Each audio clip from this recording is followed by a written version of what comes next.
To, da smo začeli v skupnosti vzpostavljati tako imenovano skupnostno učilnico na prostem, je ena odlična priložnost, da lahko v praksi začnemo živeti in izvajati projektno učenje, učenje na mestu samem, izkustveno učenje, da se imajo, bom tako rekla, vse generacije, od najmlajših do starejših, možnost o naravi učiti na mestu samem, se pravi v naravi in z naravo.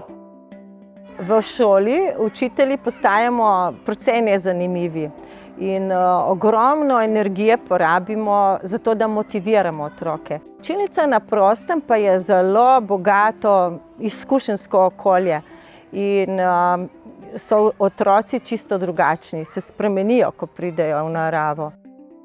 Najmlajši otroci so po naravi zelo vedoželjni in takrat, ko jim damo možnost, da se učijo res preko vseh čutil oziroma preko poslušanja, gledanja, vohanja, tipanja in okušanja, pa zraven še nekaj raziskovanja in so aktivno vpleteni v te stvari. In ta učni vrtiček jim res ponuja vse to, kar oni rabijo.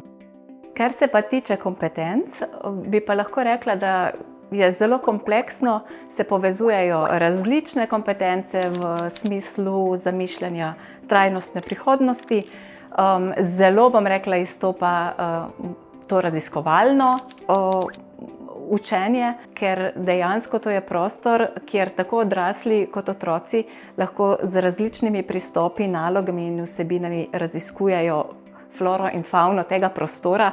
Tako da govorimo o vrtu, ampak tu zagotovo ni samo govora o neki pridelavi, ampak o celotni naravi, ki obstaja na enem določenem koščku poligona oziroma naše učilnice brez sten.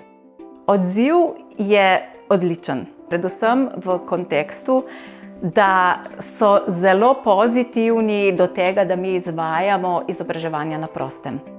Sodelovanje s širšo skupnostjo je kar res, vedno bolj smo zadovoljni s tem. Recimo ob dnevu učilnic na prostem smo povabili stare starše, da so prišli z nami na vrt, na učni vrt. Sporočali so nam, da so zelo zadovoljni s takim načinom in bi si ga še želeli. Kar se mi zdi pa najpomembnejša kompetenca za prihodnost, je prav ta pismenost, da se vsi naučimo brati naravo. Da spoznamo rastline, živali, biodiverziteto, ker to nam pove, da tako kot vsak človek ni otok, smo tudi vsi povezani v neko celoto, v ekosistem in da vplivamo eden na drugega.